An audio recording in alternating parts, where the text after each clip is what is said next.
Празднование началось на площади перед монументом Ахкхан.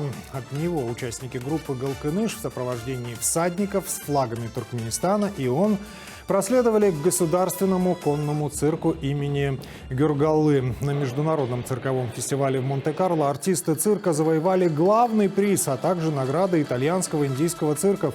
Группа национальных конных игр была создана в 2007 году усилиями национального лидера туркменского народа Гурбангулы Бердымухамедова.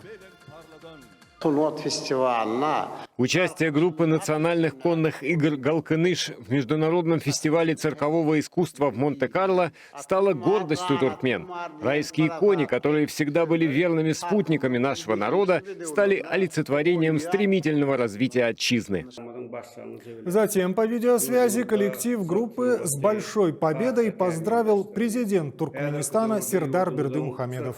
Он отметил, что в Туркменистане расширяется сфера циркового искусства, а международное сотрудничество в этой культурной сфере будет продолжено.